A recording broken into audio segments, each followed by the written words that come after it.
미가서 7장입니다. 미가서 7장 1절부터 20절인데 어떤 신이 주와 같으니까 합니다. 오늘 어떤 신이 주와 같으니까 물론 같은 분이 없죠. 미가서 7장 1절에서 20절인데 18절 말씀 미가서 7장 18절 말씀 같이 읽습니다. 미가서 7장 18절 같이 읽습니다. 어떤 신이 주와 같으니까 주께서는 물벌 용서하시고 자신의 상속 백성 중 남은 자들의 범법을 지나치시나이다. 그분께서는 긍휼을 기뻐하시므로 자신의 분노를 영원토록 품지 아니하시는도다. 예.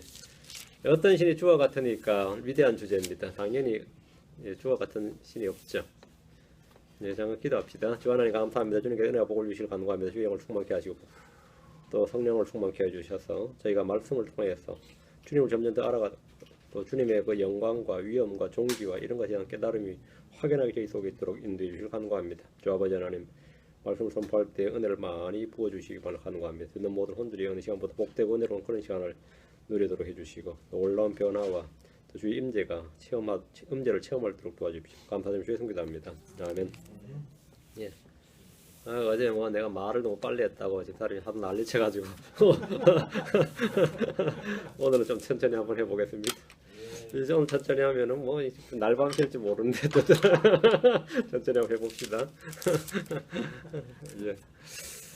어제도 페이지가 어쨌든 페이지로는 8페이지가 원고가 나와서 너무 길다고 생각해서 빨리 했더니만 아니 그만큼 또 해보니 긴 건 아니었던 것 같아요. 예. 오늘도 8페이지인데 예, 한번 해봅시다. 예, 미가서 7장입니다. 오늘 말씀은 어떤 신이 주와 같으니까입니다. 주 하나님은 유일하신 분이고 독특하신 분입니다. 주님과 같으신 분은 전혀 없습니다. 출애굽기 15장 11절에 오 주여 신들 가운데 주와 같으시니가 누구니까 주와 같이 거룩함 속에서 영화로우시고 찬양 속에서 두려우시며 이적들 행하시니가 누구시니까 신들 가운데 주와 같으시니가 누구니까 없죠. 이 세상의 신들 가운데 주와 같으신 분은 없습니다. 사람들은 종교가 다 거기서 거이고 모든 종교의 본질은 동일하다고 주장하지만 하나님은 전적으로 독특한 유일한 분이십니다. 주와 같으신 분은 없습니다. 예레미야 10장 6절 7절에 오 주여 주와 같으시니가 없사오니 주와 같으시니가 없사오니 주는 크시며 주의 이름은 권능이 크시나이다. 오 민족들의 왕이여 누가 주를 두려워하지 아니하리까 그것이 주께 마땅한 일이오니 그 민족들의 모든 지혜로운 자들 가운데서와 그들의 모든 왕국 안에서 주와 같으시니가 없나이다. 없다요. 없사오니 없나이다.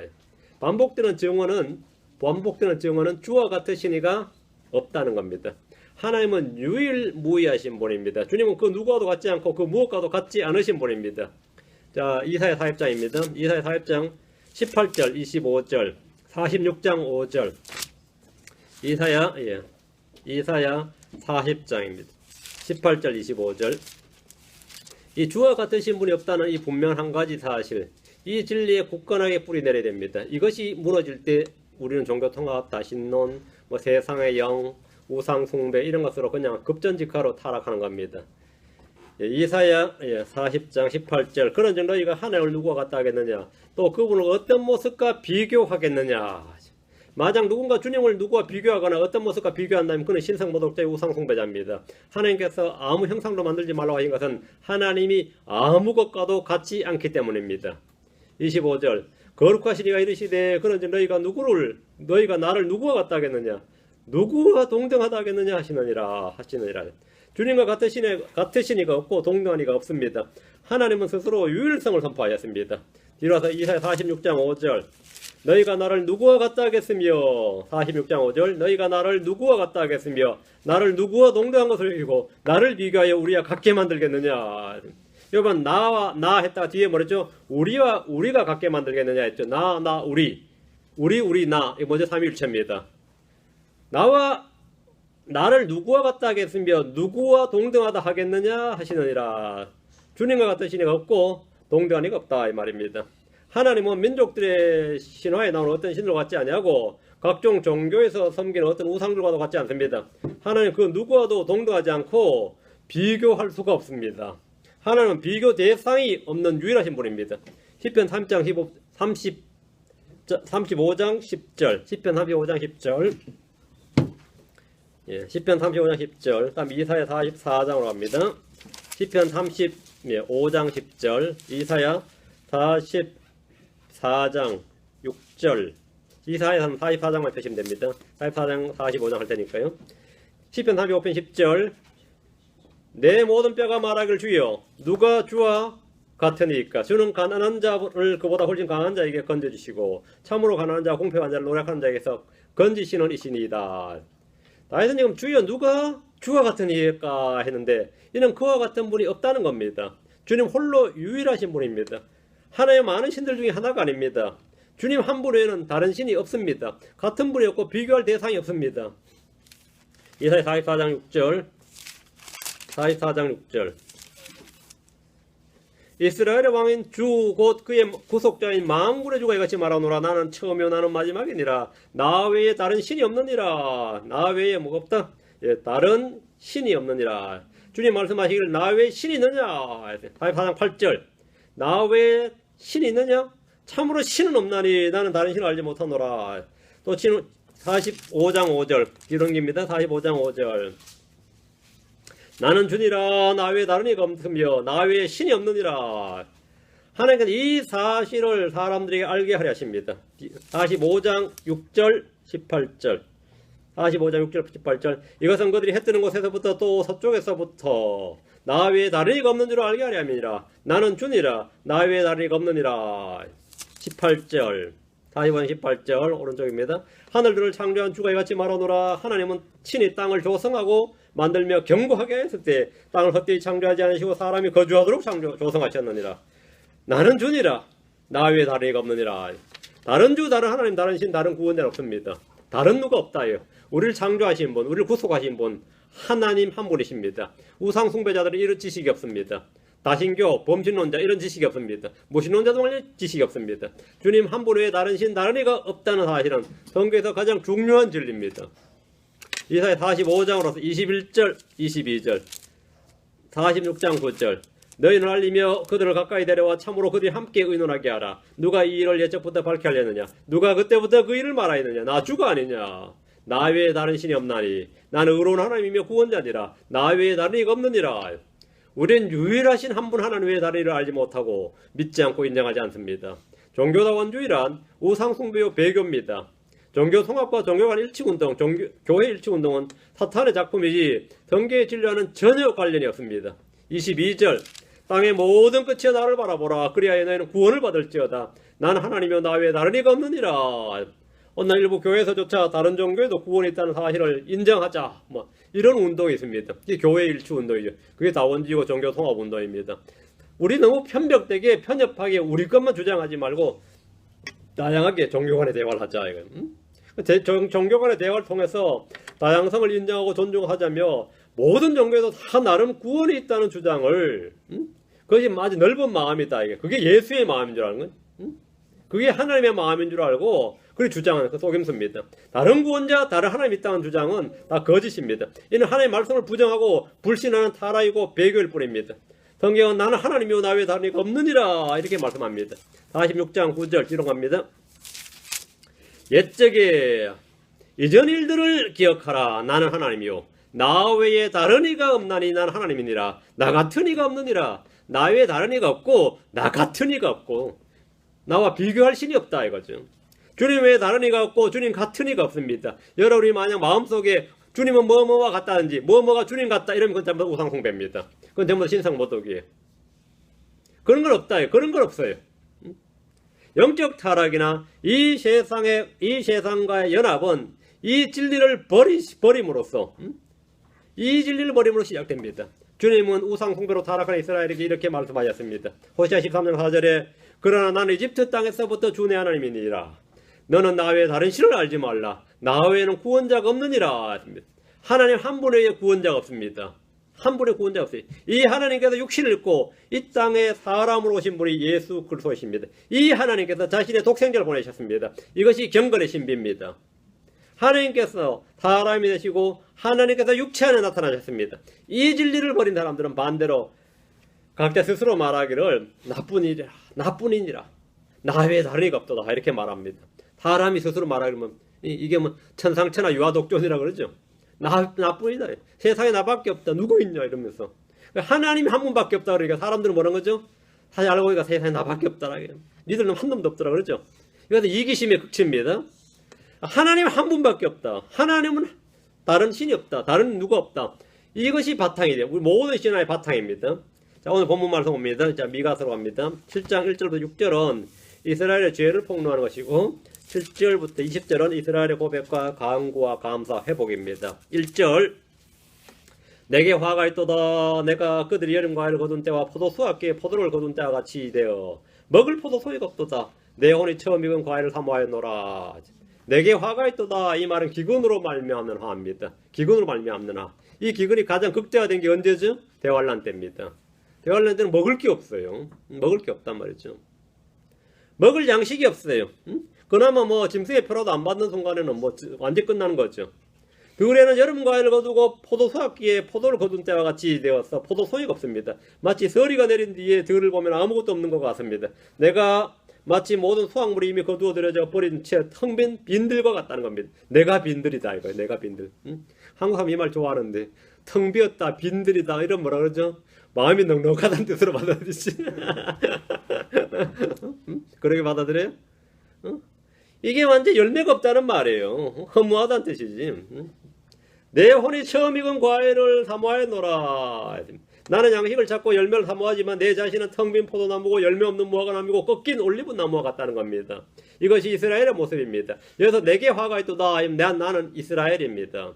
예언대로 대환란 때 적용하면 이스라엘은 완전 황폐하게 되고 첫 열매는 14만 4천 명 유대인이 됩니다. 계시록 14장 4절에 이들은 여자들과 더불어 자신을 더럽히지 않는 자들이니 그들은 처녀들이니라. 이들은 어린 양께서 가시는 대로 그분을 따라가는 자들이며 사람들 가운데서 구속을 받아 하나님과 어린 양께 첫 열매가 된 자들이더라. 첫 열매가 된 자들 했죠. 대환란 때 이기는 자들, 남은 자들은 첫 열매가 되어 구속을 받습니다. 2절입니다.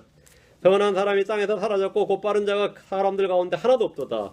그들이 다 피를 흘리려고 숨어서 기다리며 저마다 자기 형제를 그물로 잡는도다. 멸망을 앞둔 유대 사회상이었습니다. 당시 사회가 얼마나 타락하고 폭력과 강도와 도둑질이 성행했는지 잘 보여줍니다. 예언대로 대환란 때는 다 이렇습니다. 문자 그대로 이렇습니다. 율법이 있었지만 무법천지였습니다. 통치자들과 제사장과 대언자들은 백성들의 재산과 생명을 빼앗는 약탈자들이었습니다. 선한 사람이 땅에서 사라졌고 곧바른 자가 사람들 가운데서 하나도 없었도다. 이렇게 말할 정도입니다. 이 구절을 예언대로 적용하면 교회가 휴거되면 이 세상의 모습이 이와 같게 됩니다. 그러다 대환란이 임하고 첫 열매들인 14만 4천 명의 왕국복음을 전하고 그들이 다시 휴거되면 이런 또 대환란이 이런 모습이 됩니다.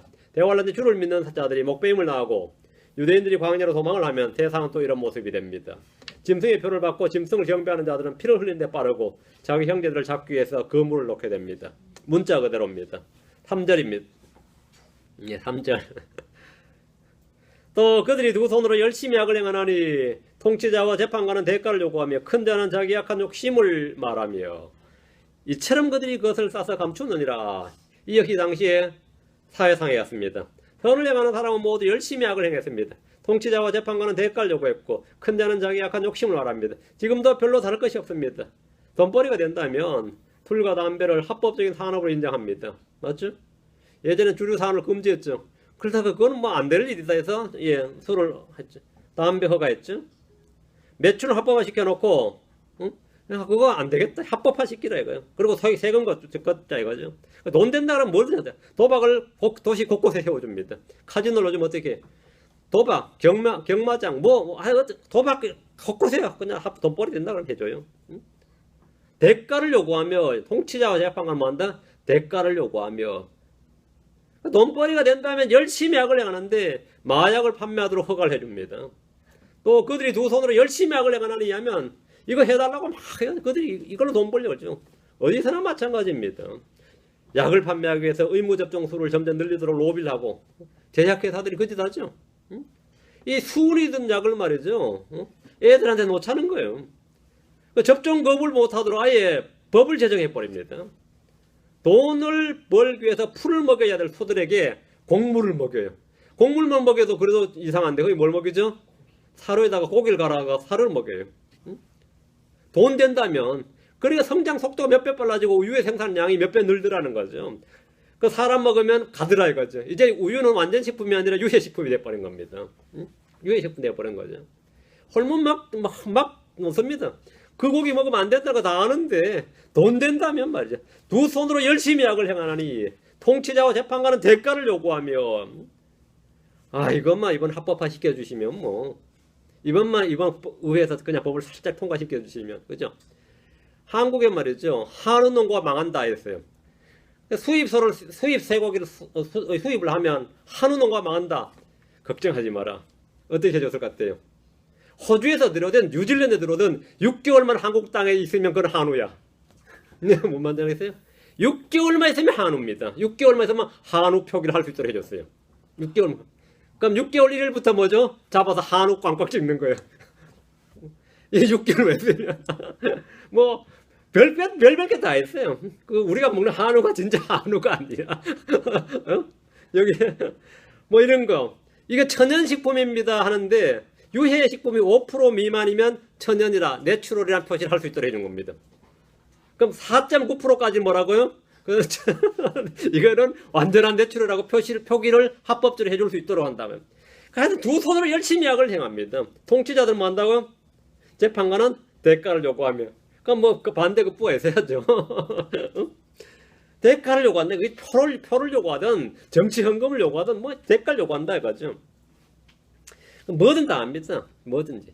이제 우유나 계란은 영양식품이 아닙니다. 유해식품으로 분류됩니다. 유해식품으로 콩이나 옥수수나 쌀과 같은 거 말이죠. 거기다 뭐 하죠? 유전자 변형을 합니다. 유전자 변형을 하니까 잡초를 안 뽑아줘도 이 콩이 잘 자라더라는 거야. 옥수수가 잘 자라더라. 농부들이 됐어 오케이 이건 너무 좋다 이거야.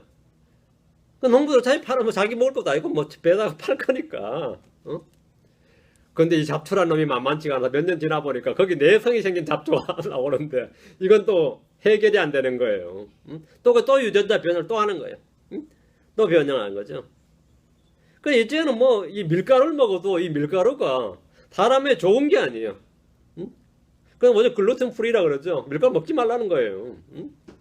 사람들의 탐욕은 끝이 없습니다. 끝이 없어요. 통치자와 재판관들은 이 모든 일에 대가를 받으며 합법이라고 말해줍니다. 그리고 진실은 다 감추어버립니다. 그들이 그것을 싸서 감추느니라. 3절 나오죠. 그들이 뭐라고요? 그것을 싸서 감추느니라. 뭐 하나 드러난 것이 없습니다. 주님 올 때까지 드러나질 않아요. 철저히 비공개 비밀로 감춰버리기 때문입니다. 여러분 우리 나무젓가락 쓰죠? 다 하얗죠? 나무는 그렇게 하얄 수가 없습니다. 버섯나무든 무슨 나무든 깨끗하죠? 표백질 얼마나 갖다 발라야지 그게 하얀 젓가락이 나온지 아시겠어요? 나무젓가락 하얗게 나온지 아시겠어요? 그런데 그거 비위생적이다 유해하다고 표시 안 합니다. 왜 안 하죠? 몇 프로 이하는 안 해도 된다고 법을 만들어주는 거예요. 만들어주는 거예요. 다 감춰버린 겁니다. 전이나 지금이나 앞으로나 다 똑같습니다. 그럼 대환란전 어떻게 했습니까? 악을 행하는 자들이 권력자의 통치자가 됩니다. 그때 뭐 지금도 이러는데 그때는 말할 필요도 없는 거죠. 4절입니다. 그들 중에 가장 선한 자가 찔레같고 가장 곧바른 자가 가시울타리보다 날카롭도다. 내 파수꾼들의 날 곧 너를 징벌하는 날이 이르나니 이제는 그들이 당황하려다. 이건 주님의 대환란이 이르러 심판의 날이 이르러야 이제 그들이 당하는 거죠. 선한 사람이 없는 세대, 곧바른 자가 없는 이 세상의 모습이 이렇습니다. 사람들은 더 살기 좋은 세상이 된다고 하지만 성경은 지금 4절에 따르면 정반대라 그럽니다. 선한 사람이 없다는 거예요. 선하다 하는 정도가 어느 정도라는 거죠? 찔레 같은 정도, 찔레 같은 사람이 선한 사람이에요. 사람들은 참 희한하죠.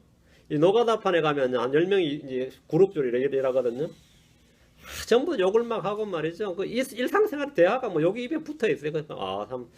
이 시장에 가도 마찬가지. 시장 장사꾼들 말하는 거 보면 뭐 근데 여기 입에 붙어 있어요. 근데 지들끼리 하는 말이 저놈은 좀처럼 욕을 안 해 그래요.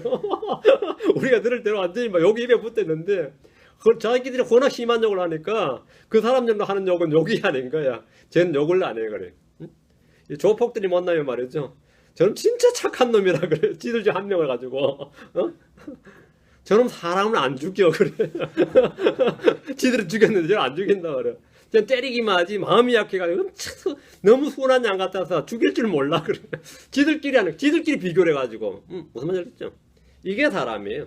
지금 본문 나온 거 말해요. 그들 중에 가장 선한 자가 찔레같고 가장 곧바른 자가 뭐라고요?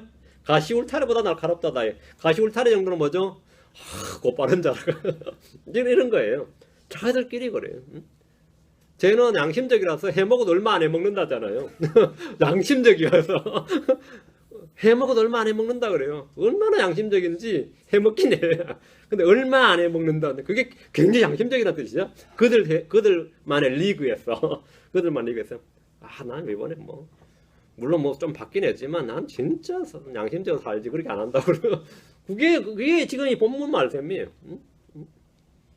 사람은 점점 더 선해지고 경건해지고 거룩해지지 않습니다. 절대 그렇지 않습니다. 사람이 점점 더 악해지는데 어떻게 세상이 점점 더 좋아질 수가 있습니까? 그런 말 같지 않은 소리가 통할 수가 있느냐고요. 어떻게 세상이 더 좋아지냐고. 사람이 점점 악해지는데 그들 중에서 가장 선한 자가 찔레같고 사람의 악함이 지금 정점으로 치달은 시대는 찔레 같은 사람이 그나마 가장 좋은 사람이고 울타리 같은 사람이 가시 울타리 같은 사람 그 사람이 가장 곧바른 사람입니다. 찔레와 가시는 불태우기에 가장 적합한 나무들입니다. 주님께서 심판에 불태워버린 나무들이죠. 사람들은 저마다 자신의 선함과 의를 자랑하지만 모두 심판의 불에 타기에 알맞은 상태라는 겁니다. 시편 39편 5절에 보소서 주께서 내 날들을 한 뼘만큼 되게 하셨사오니 내 시대가 주 앞에는 없는 것 같사오며 참으로 모든 사람은 최선의 상태에서도 전적으로 헛될 뿐이니이다. 베스트에 있는 상태가 뭐라고요? nothing이다 이거예요. 사람이 최선, 최상, 최고라고 말하는 그런 상태가 뭐라고요? nothing이다. 주님이 뭐 헛될 뿐이니이다. 야, 그 사람 천사 같은 사람이야. 주님 뭐라고요? nothing이다 이거예요. 그 사람 정말 완전 성자가 따로 없다. 주님 뭐라고요? 최선의 상태에서도 전적으로 헛될 뿐이니다. 이것이 사람의 본 상태입니다. 시편 62편 9절에 참으로 지위가 낮은 자들은 헛되며 지위가 높은 자들은 거짓되니 저울에 달면 그들은 다 더해도 허무보다 가볍도다. 다 더해도 허무보다 가볍다. 모든 종교는 사람의 선함을 자랑하고 가르칩니다. 사람 안에 신성의 불꽃이 있다든지 무한한 잠재력이 있다든지 신의 본성이 있다든지 뭐 불성이 있다. 불성이 있다는 말이 뭐냐? 부처의 심성 말이에요. 그게 있다는 거예요. 사람은 본질상 선하다든지 별별 좋은 말을 다 하지만 성경은 전혀 다릅니다. 사람은 전체로 헛되고 모두 다 거짓말쟁이고 의인은 없나니 하나도 없으며 선한 자가 찔려갖고 가장 곧바른 자가 울타리나무 같고 그지? 최선의 상태에서 전체로 헛될 뿐이며 다 더해도 허무보다 가볍도다. 이것이 성경이 말한 사람입니다. 이것이 성경이 말한 사람이 이것이 사람 육신입니다. 내 안에 선한 것이 내 육신 안에 선한 것이 하나도 없다. 하나도 없어요. 누가 나보고 뭐 어쩌고 저쩌고 해도 그건 다 사실이니까 그리 알아들으세요. 자존심 상할 것도 없고 맞다고 그래요. 맞다. 자 5절입니다. 미가 7장 5절 너희는 친구를 신뢰하지 말고 안내자를 신임하지 말며 내 품에 눕는 여인에게라도 내 입의 문들을 지킬지어다. 사람은 신뢰의 대상이 아니라는 겁니다. 그 누구도 신뢰의 대상이 아니다. 만이들이 믿었던 사람에게 배신당했다고 증언합니다. 친구를 조심하라, 친척을 조심하라 말을 들어보지 않은 자가 없을 겁니다. 그러지 않은 자가 없어요. 외국으로 유학을 떠날 때 가장 먼저 하는 말 중에 하나가 교포를 조심하라, 동포를 조심하라, 작은 교회 목사를 조심하라. 그런 말 들어보셨어요? 친구를 신뢰하지 말고 안내자를 신임하지 말라는 것은 이 불신 사회를 조장하는 말이 아니라 근본적으로 사람은 신뢰 대상이 아니다 이 말입니다. 그래서 이 경고를 무시하고 신뢰했다가 망하고 뭐 실패하고 당했다 뭐 당했다는 감정 내면 안 들어본 적이 잘 없는 것 같아요. 여기 사람들은 다 당했으면 누가 먹은 거야 대체? 다 당했다 하잖아요. 그 피해자는 많은데 가해자가 없어요. 한 번도 가해자는 못 만났거든요. 피해자만 했지 엄청 처먹었다 이런 사람 없었어요. 누구든 처먹었다. 근데 당했다는 사람 엄청 많아요. 엄청 많아. 어느 교회 가보세요. 어느 교회 어느 모임에 가봐요. 누구한테 당했다 누구한테 당했다 그 사람 만나면 이 누구 처먹었냐 그러면 아니라 그랬지. 무슨 소리냐 그랬지. 응? 여기 그래요. 성경 말씀이 그래요. 근본적으로 사람은 신뢰 대상이 아니다 이거. 성경 말하기를 시편 118년 8절 9절에 주를 신뢰하며 사람을 신뢰함보다 나으며 주를 신뢰하며 통치자들을 신뢰함보다 낫도다. 사람을 신뢰하는 이런 어리석은 일입니다. 지금 본매 내 품에 눕는 여인이라도 내 입의 문들을 지킬지어다.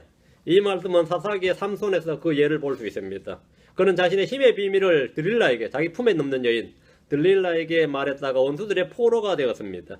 자기 품에 눕는 여인에게 입을 열었다가 폐가망신하는 예는 주로 첩보 영화에 나오죠. 그래서 미인계라 그러죠. 근데 그게 꼭 첩보 영화 이야기 말이단 말이죠.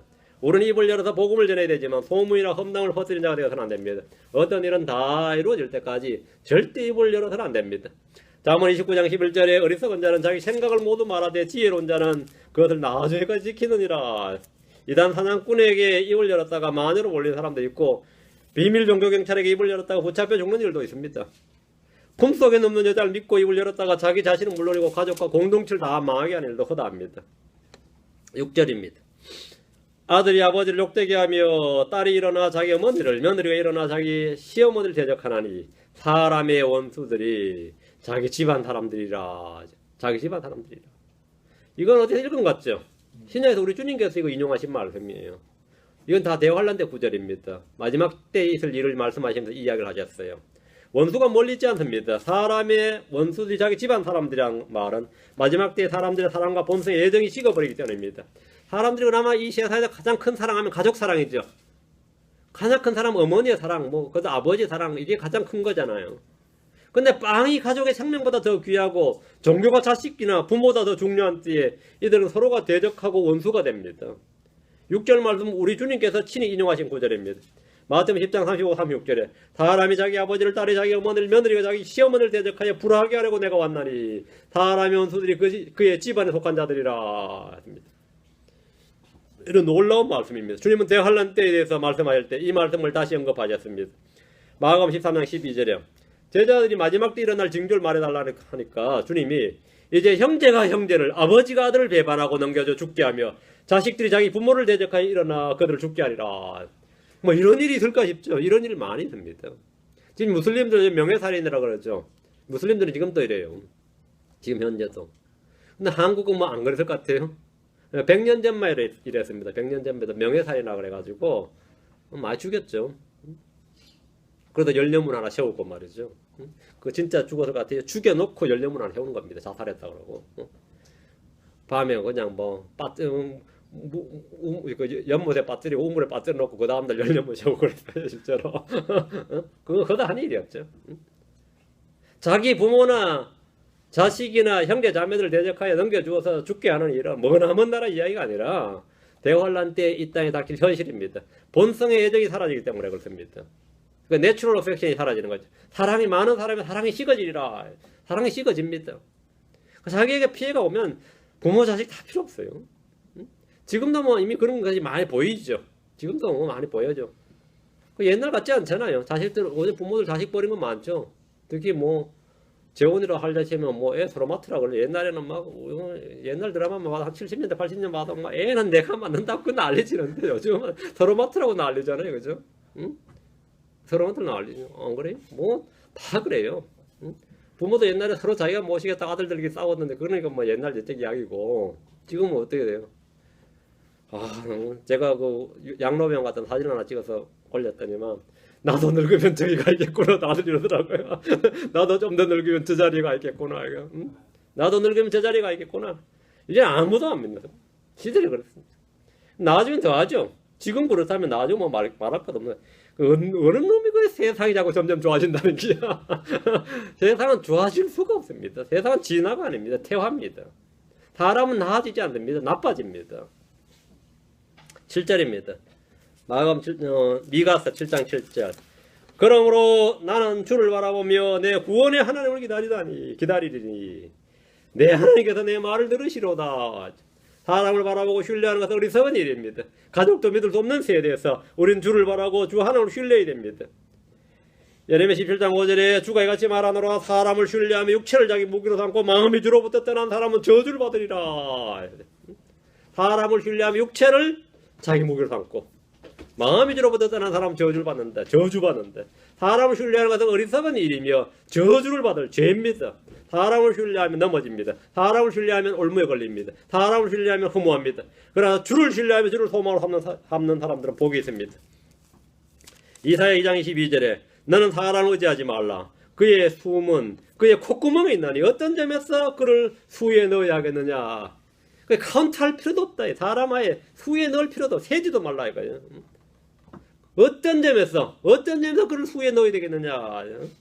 사람을 의지하지 말라는 것은 우상을 신뢰하지 말라. 우상을 숭배하지 말라는 것과 동일한 주의 명령입니다. 우리는 우상을 숭배하지 말아야 되는 것처럼 사람을 신뢰하지 말아야 됩니다. 사람을 신뢰하지 말라. 시편 62편 9절 10절에 참으로 지위가 낮은 자들 헛되며 지위가 높은 자들은 거짓되나니 저울에 달면 그들은 나도 해도 허무보다 가볍도다. 학대하는 것을 신뢰하지 말며 강탈하는 것으로 허망하게 되지 말고 재물이 늘어나도 거기에 너희 마음을 두지 말지어다. 이 말씀대로 사람은 헛되고 거짓되었어. 나도 해도 허무보다 가볍습니다. 뭘도 신뢰할 수가 없습니다. 대언자 미가는 사람이 어떠하든지 세상이 어떠하든지 우리는 주를 바라보며 내 구원의 하나님을 기다리겠다고 말한 겁니다. 이스라엘은 대화를 주 하나님 한 분에는 기다릴 게 없습니다. 가장 선한 결단과 가장 지혜로운 결정, 이것이 뭐냐면 주를 바라보며 내 구원의 하나님을 기다리니 옵니다. 주를 바라보며 내 하나님께서 내 말을 들으시로다. 주의 눈과 주의 귀는 주를 바라고 주를 신뢰하는 이를 향해서 항상 열려있고 그들을 향하고 있습니다. 8절 미가 7장 8절 미가 7장 8절 오 내 원수야 나를 치며 기뻐하지 말지어다. 나는 쓰러질지라도 일어날 것이요 어둠 속에 앉을지라도 주께서 나를 위하여 빛이 되시로다 했습니다. 여기서 지금 너 할 때 나 이게 지금 1절부터 지금 이스라엘을 말한 겁니다. 이스라엘 불법과 죄로 인해 징계와 심판을 받는 것은 율법에 따른 형의 집행입니다. 그것으로 인해서 원수들이 기뻐하는 것은 자기들이 승리를 얻은 줄로 알기 때문입니다. 하나님께서 아시리아나 바빌론을 사용하셨어. 또는 로마를 사용하셨어. 이스라엘을 징계하시고 심판하신 것은 여전히 그들의 하나님이시고 그들을 지키고 계신다는 뜻이지 그들이 버림받았다는 뜻이 아닙니다. 나는 쓰러질지라도 일어날 것이요. 이스라엘의 회복에 대한 예언입니다. 시편 145편 4절에 주께서는 넘어지는 모든 자를 떠받치시며 굴복당한 모든 자를 일으키시는도다. 주께서 넘어진 자를 일으키신다.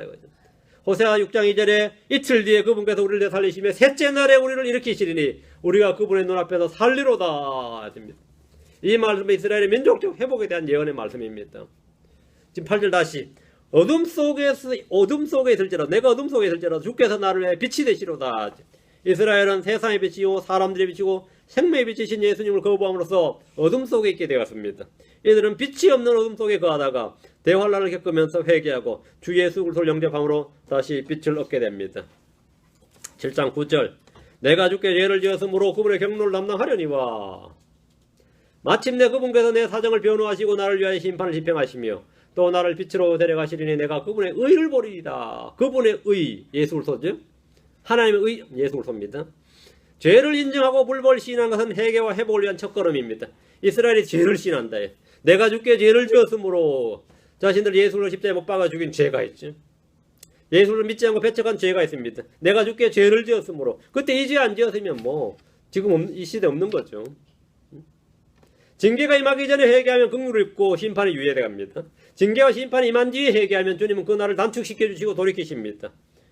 자, 레위기 26장 옵니다. 40절 42절 주님께서 징계를 하신다는 것은 제형법정주의입니다. 주님이 율법에 그 말씀을 하셨기 때문에 징계를 하시는 겁니다. 예, 그래야 법이 서는 거죠. 레위기 26장 40절 42절 그들이 만일 자기들의 불법과 자기 조상들의 불법과 자기들이 나를 대적하며 범한 그 범법을 자백하고 또 그들이 나를 대적하여 걸음으로 나도 그들을 대적하여 걸었으며 또 그들의 원수들의 땅으로 끌어갔음을 자백하고 그때 자기들의 할례받지 않는 마음을 낮추어 자기들의 불법으로 인한 형벌을 수용하면 내가 야곱과 맺은 내 언약과 또 이삭과 맺은 내 언약을 기억하고 아브라함과 맺은 내 언약도 기억하며 그 땅을 기억하리라. 징계를 수용하면 자신이 주님의 경로를 징계를 수용하여서 주님의 경로를 담당하면 하나님 언약을 기억하시고 그 땅을 기억하십니다. 죄를 시인하고 징계를 통해 자신을 낮추면 주님께서 이스라엘을 위한 한 변호자가 되십니다. 마침내 그분께서 내 사정을 변호하시고 언제? 마침내 그분께서 내 사정을 변호하시고 우리가 죄를 지었을 때 주님 의로운 변호자십니다. 나를 위하여 심판을 집행하시며 이교도들과 원수들에게 심판을 집행하신다는 말입니다. 또 나를 빛으로 데려가시리니 천년왕국입니다. 천년왕국입니다. 내가 그분의 의를 보려다. 왕자에 앉아서 왕으로 통치하시는 예수 그리스도를 본다는 말씀입니다. 이들은 재림하신 다시 오신 예수를 보고 그들을 구출하시는 예수를 눈으로 봅니다. 왕자에 앉으신 예수를 본다는 겁니다. 하나님의 의를 본다는 겁니다. 이스라엘은 자기 눈으로 자기들이 찌른 주를 보게 될 겁니다.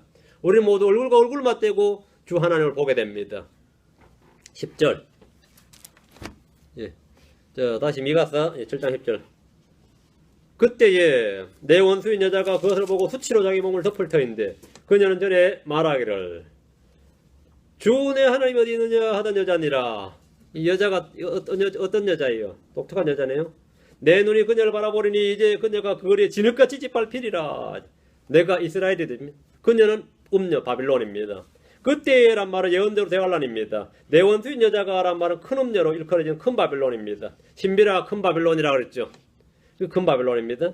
짐승에 탄 여자인 큰 바빌론은 신비라 불리는데 계시록 17장과 18장에서 완전히 파괴됩니다. 큰 바빌론은 수치로 자기 몸을 덮습니다. 큰 바빌론은 모든 민족들로 하여금 자기 음행으로 인한 진노의 포도주를 마시게 한 음녀입니다. 하나님은 큰 바빌론에게 자신의 맹렬한 진노의 포도즙잔을 주십니다. 큰 바빌론은 땅의 창녀들과 가지한 것들의 음입니다. 큰 바빌론은 마귀들의 처소가 되고 모든 더러운 영의 요새가 되고 모든 부정하고 가정한 새들의 집이 되었습니다. 큰 바빌론의 심판이 임하여 1시간 내에 심판이 임하는데 세차게 던져져서 다시는 보이지 않게 됩니다. 한때 그녀는 큰 바빌론 음녀는 말이죠. 가지한 것들의 의미죠. 땅의 창녀. 이 음녀 그녀는 이스라엘에게 주 내 하나님 어디 있느냐 하던 여자입니다. 그녀는 이스라엘을 조롱했습니다. 그러나 이제는 그녀 위에 주의 심판이 집행되었습니다. 그리고 이스라엘 내 눈이 그녀를 바라보리니 이제 그녀가 거리에 진흙같이 짓밟히리로다 했습니다. 이스라엘은 자신들의 원수들을 갚아주시는 주님을 바라보게 되고 파라오의 군대가 바다에 가라앉는 것처럼 납득이가 가라앉듯이 바다에 가라앉는 것처럼 그걸 다 현재에서 본 것처럼 큰 바빌론이 무너지고 거리에 진흙같이 밟히는 것을 보게 된다는 겁니다. 예언의 성취죠. 11절 미가 7장 11절 내 성벽을 건축하는 날 곧 그날에는 그 칙령이 멀리 옮겨질 것이요. 성벽을 건축하는 날은 역사적으로 느헤미야를 통해 일어난 일이고 예언적으로는 에스겔 성전과 더불어 예루살렘이 재건되는 날입니다. 에스라와 느헤미야를 통해 이루어지는 성벽 재건이 역사적으로 옛날에 이루어질 때 말이죠. 칙령이 이미 내렸죠. 고레스 칙령 전에 그 고레스 칙령은 이제 귀한 칙령이었고 그 칙령이 내려지기 전에 다리오 칙령이 내렸지만 본문은 그게 아니고 그날에는 어쩌 그날에는 대때이 그날에 할 때 항상 재림입니다. 보면 마지막 날에 있을 일입니다. 그날에 인데때이란 말에서 시점을 찾을 수가 있는데 스바냐 2장 2절에 칙령이 나아가기 전에 그날이 겨같이 사라지기 전에 주의 맹렬한 분노가 너에게 이르기 전에 주의 분노의 날이 너에게 이르기 전에 그리할지어다. 칙령이 나아가기 전에 그 대환란 전에 너희들 회개하라 이거예요. 주님은 칙령이 내리기 전에 이스라엘이 해야 할 일을 말씀해 주셨는데 판단의 공의를 행하고 주를 찾으며 의를 구하고 온유를 구하라는 겁니다. 그리하면 혹시 주의 분노의 날에 숨겨지리라 합니다. 그런데 그들은 그렇게 행하지 않음으로써 분노의 날에 숨겨지지 않았죠. 다 야곱의 대화를 통과하게 된 겁니다. 주의 경로를 다 통과하게 되는데 스바냐 3장 8절에 주님은 이런 칙령을 내리셨습니다. 주가 말하노라 그러므로 내가 일어나서 그 탈침으로 일어날까지 너희는 나를 기다리라. 내가 왕국들을 모으려고 민족들을 모아서 그들 위에 내 경로고 내 모든 맹렬한 분노를 부으려고 결심하였나니 온 땅에 내 질투의 불에 삼켜지리라. 주님이 민족들을 다 모아서 그들을 불태워버리겠다 이거죠. 심판이죠. 민족들을 모은다, 끌어모은다. 왕국들을 다 모아다가 그 위에다 경로의 잔, 이게 아마겟돈 전쟁입니다. 성벽을 재건하는 날 주님께서 다니엘을 통해 내린 이 70일의 승리의 끝이 나고 땅에 대한 심판과 이스라엘에 주는 심판과 같은 모든 이 심판이 다 제거가 됩니다. 다 제거됩니다. 자, 12절. 또한 그날에는 그가 아시리아에서 견고한 도시들에서 내게로 오며 또 요새에서 심지어 강에 이르기까지 바다에서 바다에 이르기까지 산에서 산에 이르기까지 올 것이로되 또한 그날에는 대환란이 끝난 후입니다. 온 세상에 흩어져 있던 이스라엘 약속의 땅으로 모입니다. 이스라엘의 회복에 대한 약속이 성취됩니다. 이런 말씀을 교회에 적용해서는 안 됩니다. 굉장히 어리석은 오류입니다. 13절. 그럼에도 불구하고 그 땅은 그 안에 거하는 자들과 그들의 행위들의 열매로 인하여 황폐하려다. 대환란으로 말미암아 그 땅은 황폐합니다. 대환란 이방인의 때로서 예루살렘은 영적으로 소돔이요 이집트였습니다. 그 안에 거하는 자들은 이교도들입니다. 그들의 행위는 짐승을 경배하고 믿는 자들의 목을 베고 하나님을 모독하는 행위들이었습니다. 그래서 황폐하게 됩니다. 얼마나 황폐했느냐면 소돔이라죠. 영적으로 소돔이요 이집트다 이랬죠. 14절. 주의 막대기로 주의 백성 곧 갈멜의 한가운데서 숲속에 홀로 거하는 주의 상속 백성 양떼를 먹이시되 옛날같이 바산과 길라앗에서 그들을 먹이시옵소서. 옛날같이 출애굽 때 광야에서처럼 이 말입니다. 주의 백성, 주의 상속 백성, 양떼는 현 시대의 교회를 말한 것이 아니라 이스라엘 백성입니다. 출애굽 때 모세가 손에 잡았던 막대기가 바로 하나님의 막대기였습니다. 그게 하나님의 막대기였죠. 이 하나님의 권능과 표적을 보이시고 이스라엘을 보호하는 막대기고 원수들을 치는 멸하는 막대기였습니다. 하나님의 막대기는 그들을 징계하는 막대기이기도 합니다. 욥기 9장 34절에 그분께서 자신의 막대기를 내게서 치우시고 자신의 두려움으로 나를 무섭게 하지 아니하시길 원하노라. 자신의 막대기를 내게서 치우시고 그 징계를 말하는 겁니다. 그 징계와 심판을 주의 막대기라고 합니다. 시편 110편 2절에 주께서 시온으로부터 주의 능력의 막대기를 보내시리니 주께서는 주의 원수들의 한가운데서 다스리소서. 주님께서 시온의 능력의 막대기를 보내신다. 능력의 막대기 뭐죠? 이스라엘의 보호와 구출을 위한 막대기였죠. 이것은 바로 주 예수를 시온에 보낸다는 말입니다. 주의 능력의 막대기는 예수 그리스도입니다. 주님은 원수들을 내려치시고 심판하는 막대기도 합니다. 이 막대기는 보호의 막대기입니다. 우리가 시편 23편 4절에 참으로 내가 사마의 그늘진 골짜기를 지날지라 다닐지라도 해악을 두려워하지 아니하리니 주께서 나와 함께 계시며 주의 막대기와 주의 지팡이가 나를 위로하시나이다. 이 주의 막대기 주의 지팡이 예수 그리스도죠. 주님의 분노의 막대기는 그 아시리아 사람으로 막이고 여기서 위로의 막대기는 심판의 막대기는 예수님이십니다. 이사야 10장 5절에는 오 내 분노의 막대기 아시리아 사람이여 그들의 손에 있는 지팡이는 내 경노디라. 이건 심판의 막대기죠. 주님께서 하나님의 막대기를 할 때 이 막대기는 다양하게 사용됩니다. 대환란 때 하나님의 분노의 막대기로 이스라엘을 치시고 후에는 주의 막대기가 민족들을 치십니다. 분노의 막대기가 이스라엘을 치고 주의 막대기가 뭐라고요? 예, 민족들을 치십니다. 숲속에 홀로 가는 백성은 민족들 가운데 외로운 섬처럼 분리되어 있는 민족인데 이스라엘입니다. 이스라엘은 주의 백성, 홀로 가는 주의 상속 백성인데 이스라엘은 많은 민족들 중에 하나로 여겨지지 않습니다. 주님께서 이들을 상속 백성으로 삼으셨고 이들을 먹이시는 목자입니다. 주님은 대환란 때 1260일 동안 이들을 광야에서 먹이십니다. 마침 출애굽을 연상케 하는 겁니다. 옛날같이 바산과 길앗에서 그들을 먹이시옵소서. 이 말은 광야로 도망친 사람들을 부양하고 산으로 도망간 사람들이나 민족들 가운데 흩어진 이스라엘을 보호해달라는 겁니다. 15절 내가 이집트 땅에서 나오던 날들에 한 것 같이 내가 그에게 놀라운 일들을 보이리라. 내가 주님께서 그에게 적그리스도 짐승에게 말이에요. 출애굽은 대환란 때 이스라엘이 구출받는 모형이었습니다. 주님은 이전에 이집트에서 행하신 것처럼 온 세상을 심판하십니다. 이집트에 재앙을 내리신 것처럼 세상에 재앙을 보내십니다. 이집트의 파라오의 손에서 이스라엘을 구출하신 것처럼 용과 짐승의 손에서 이스라엘을 구출하십니다. 내가 그에게 놀라운 일들을 보이리라. 이 말씀은 만나를 다시 내려주시거나 반석에서 물이 솟아난 등의 놀라운 일들이 다시 재현될 것임을 말해줍니다. 제2의 광야 여행이었죠. 1260일 동안은 이들이 다시 한번 광야 여행을 해야 됩니다. 제2의 광야 여행에 대해서는 계시록 12장 6절에 나옵니다. 계시록 12장 6절 한번 보시죠. 계시록 12장 6절 그 여자가 광야로 도망하니라. 도피하니라. 이스라엘이죠. 거기에 하나님께서 예비하신 한 처소가 그에게 있으니 페트라 섬이죠. 페트라죠. 예. 이것은 그들이 1260일 동안 거기서 그들을 먹이기 하려 하심이니라. 예. 먹인다. 주님은 옛날에 광야에서 놀라운 일들을 보이신 것처럼 대환란 때에도 그에게 놀라운 일들을 보이실 겁니다. 다시 미가 들어갑니다.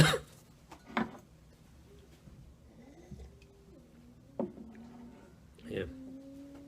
16절입니다. 16절 민족들이 보고 그들의 모든 힘으로 말미암아 당하여 자기들의 손을 자기들의 입에 댈 것이요 그들의 귀가 막히리라. 귀가 막혀요? 코가 막혀? 귀가 막혀. 주의 오신과 더불어 땅의 온 민족들은 이스라엘의 힘을 볼 것이다. 이스라엘이 무슨 힘이 있었어요? 그런데 온 민족들이 이스라엘의 힘을 본다. 거기 누가 온 거예요? 갑자기 이스라엘이 무슨 힘이 있어요? 응? 예수님 오신 거죠. 그들의 권능과 뛰어남과 지혜를 그들은 볼 겁니다. 민족들의 자신들의 머리가 된 이스라엘로 말미암아 당하며 자기들의 손을 자기들의 입에 댑니다. 놀람과 당혹의 표시입니다. 말을 못하더라 이거죠. 그들의 귀가 막히리라. 귀가 막혔다 이 말인데 이거는 한국 사람들이 흔히 쓰는 표현 중에 뭐 귀가 막히고 코가 막힌다는 표현이죠. 귀가 막히고 코가 막힌다 뭔 말이에요? 요거 비단 표현 말고 발음만 비단 표현이 있는데 기가 막힌다가 뭐죠? 기가 막히게 좋다 이런 표현도 쓰고 기가 탁 막혔다 이 말도 쓰는데 이거는 말이죠. 상황에 따라서 이해해야 돼요.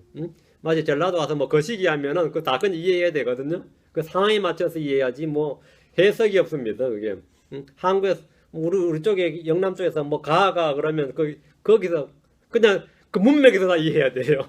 문맥에서 그건 뭐 답이 없어. 기가 찼네. 기가 찼다. 기가 막히네. 기가 막히게 좋네. 이게 말이죠. 그 발음과 억양에 따라서 뜻이 다 달라요. 이거 맞죠? 그런데 이 어이가 없다, 분노한다는 뜻도 되고 때로는 너무나 엄청나서 놀랍다는 말도 되는데 이 상황에 따라 해석이 다릅니다. 그들의 귀가 막힌다, 이것은 귀로 듣기에 감당할 수 없다는 겁니다. 귀가 막혔다, 이거. 입을 막고 귀가 막혔다.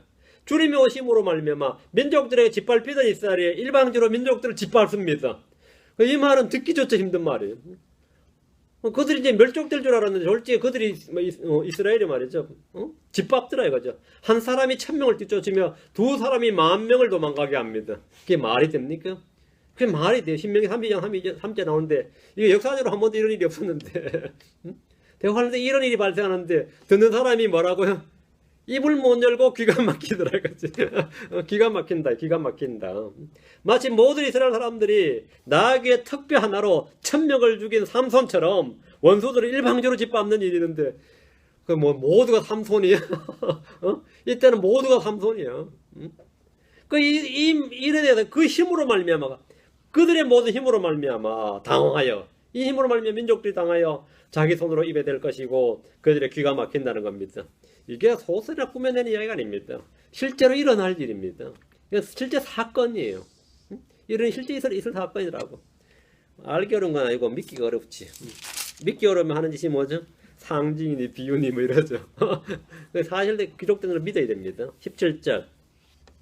그들이 뱀처럼 티끌을 핥고, 민족들이죠, 땅의 벌레들처럼 자기들의 구멍에서 나와 주 우리 하나님을 무서워하며 주로 인하여 두려워하리이다. 이 말씀은 성경 여러 곳에서 예언되어 있는 말씀입니다. 주님의 지상 재림 때 아마겟돈 전쟁으로 말미암아 민족들이 땅을 훔칩니다. 주님께서 이 심판을 낼 때, 마지막 심판 때 다 이렇게 됐죠. 대관란대 수많은 재앙에도 불구하고 마음을 완악하게 하며 회개하지 않던 이들이 아마겟돈 전쟁을 통해서 군대가 전멸당한 후에 뱀처럼 티끌을 앓고 벌레들처럼 자기들의 구멍에서 나옵니다. 그들은 주 예수를 무서워하고 주로 인하여 두려워합니다. 재림하실 예수 그리스도께서는 철장으로 다스리시는 심판자십니다. 계시록 6장 15절 17절, 이게 정확한 이 말씀이 나옵니다. 이게 어떻게 성취되는지. 미가서에 말씀하신 이 예언이 정확하게 계시록에 성취돼요. 계시록 6장 15절 17절. 계시록 6장 15절 17절. 예. 땅의 왕들과 위대한 자들과 부자들과 총대장들과 용사들과 모든 남자 노예와 모든 자유로운 남자가 동굴과 산들의 바위들 속에 숨고 산들과 바위들에 이르되 우리 위에 떨어져 왕자의 앉으신 분의 얼굴에서와 어린 양의 진노에서 우리를 숨기라. 그분의 진노에 큰 날이 일어났으니 누가 너희 서리요 하더라. 이것이 바로 이 말씀의 성취입니다. 미가 6장 17절의 성취란 말이죠. 다시 18절입니다. 미가 6장 18절. 어떤 신이 주와 같으니까 주께서는 불법을 용서하시고 자신의 상속 백성 중 남은 자들의 범법을 지나치시나이다. 그분께서는 긍휼을 기뻐하심으로 자신의 분노를 영원토록 품지 아니하시는도다. 아무도 주와 같지 않습니다. 주와 같으신 분은 없습니다. 아무도 주와 비교할 수 없습니다. 하나님 그 무엇과도 그 누구와도 같지 않고 비교될 수 없습니다. 주께서는 불법을 용서하십니다. 자신의 상속 백성 중에 남은 자들의 범법을 지나치십니다. 로마서 11장 26절과 27절에 남은 자들의 구원에 대한 말씀이 있습니다. 로마서 11장 28절 28절, 이게 성취입니다. 로마서에서도 이 말씀이 예언되어 있는 거죠. 사실은 대환란에 성취될 거고, 그리하여 온 이스라엘이 구원을 받으리라. 이것은 기록된 바 시온에서 구출자가 나와 예수를 섭니다. 야곱에게서 경건치 아니한 것을 돌이키리니 내가 그들의 죄들을 제거할 때에 이것이 그들을 향한 내 언약이니라 함과 같으니라. 내가 그들의 죄들을 제거할 때. 크리스천들은 상관없죠. 크리스천들은 이미 십자가에서 그 피로 죄들이 다 제거됐습니다. 이거는 이스라엘입니다. 구약에서 주님께서 그들의 죄와 불법을 용서하셨지만 그들의 죄를 제거하지 않으셨습니다. 예수 그리스도로 우리의 죄를 제거하셨습니다. 이스라엘은 주 예수를 거부하고 배척함으로써 남은 자들만 구원을 받게 되는데 대환란을 통과하면서 이기는 자들, 남은 자들의 죄를 주님께서 제거해 주신다는 겁니다. 그분께서는 긍휼을 기뻐하심으로 자신의 분노를 영원히 품지 아니하십니다. 주님 이스라엘에게 새 언약을 맺으십니다. 이 새 언약은 신의 사서 맺은 언약과는 다릅니다. 다시 19절 미가서 7장 19절. 그분께서 다시 돌이키시고 우리를 불쌍히 여기시며 우리의 불법들을 누르시리니 주께서 그들의 모든 죄를 바다의 깊음 속에 던지시리이다. 주님은 다시 돌이키신다는 것은, 주님이 다시 돌이키신다는 것은 진노에서 돌이키신다는 말씀입니다. 다시 돌이키시고 분노와 진노에서 돌이키신다 이 말이에요. 구약에서 수없이 배교한 이스라엘 향해서 주님은 진노를 집행하였다가 돌이키셨죠. 다시 또 돌이키신다 이 말입니다. 대환란 때에도 그러하신다는 겁니다. 주님이 이스라엘을 불쌍히 여기시며 그들의 불법을 누르십니다. 주님께서는 그들의 모든 죄를 바다의 깊음 속에 던지십니다. 20절 주께서 옛날부터 우리 조상들에게 맹시하신 대로 야곱에게 진리를 이행하시고 아브라함의 긍휼을 이행하시리이다. 하나님은 약속을 이행하십니다. 우리 조상들에게 이 말은 아브라함과 이삭과 야곱을 비롯한 족장들을 말합니다. 주님은 야곱에게 진리를 이행하시고 아브라함에게 긍휼을 이행하십니다. 야곱은 이스라엘 민족을 말하고 아브라함은 그 안에서 복을 받을 모든 이방인들, 모든 땅의 모든 가족까지 다 포함합니다. 주님께서 긍휼을 베푸신다. 우린 예수를 통해 아브라함의 복을 받은 사람들입니다. 이미 복을 받은 사람들이죠. 예수 그를 통해서 복을 받았다. 주님은 자신의 약속에 대해서 신실하신 분입니다. 주님은 신실하신 분입니다. 이행하시리이다. 아멘. 이행하시리이다. 그냥 아멘입니다. 이로써 미가를 마치겠습니다. 미가를 끝났습니다. 다음 이제 절반이 끝났네요. 나홈서, 하박국, 스바냐, 학계, 스가랴, 말라기. 이건 이제 3월달부터 하겠습니다. 3월부터. 올 한해 이런 소선지서가 다 맞출 수 있을 것 같습니다. 이제 혹시나 미흡한 부분이나 빠진 부분은 여러분이 그 홈페이지에서 동영상을 찾아서 차분히 새로 들으시기 바랍니다. 차분히 새로 들으시고 반복해서 공부하시기 바랍니다. 한번 공부하고 나면 다시 공부할 기회가 잘 없기 때문에 한번 할 때 야무지게 해놓으셔야 돼요. 야무지게 해놓으셔야 돼요. 특히 소선지서 같은 거는 잘 다루지 않기 때문에 그렇습니다. 자, 기도합시다. 주 하나님 감사합니다. 주님께서 은혜와 복을 위해 저희 마음속에 늘 주의 영을 충만케 하시고 하나님의 말씀을 가득 깊어 주시길 원합니다. 아버지 하나님 계속해서 말씀을 쏟아부어 주시기를 원하고 저희 마음속에 이 말씀이 쌓여지게 하시고 마음의 창고, 마음의 보고에 이것들을 잘 간직히 해서 자로 죄를 짓지 않게 하시고 모든 악으로부터 피하게 하시고 늘 선을 행할 수 있는 힘을 얻게 하시고 우리 주님과의 친교가 더욱더 깊어질 수 있도록 해주시고 성령의 열매 맺음과 모든 선한 일에 모든 의의 열매가 많이 맺히도록 도와주시길 원하고 또 저희가 많이 자라나서 참으로 저희가 장산불량까지 자라나서 우리 주님과 또 우리 형제 자매들에게 대한 모든 이 관계성에서 참 합당한 자들 되도록 도우시길 간구합니다. 감사드리며 주의 성기도합니다. 아멘. 마치겠습니다.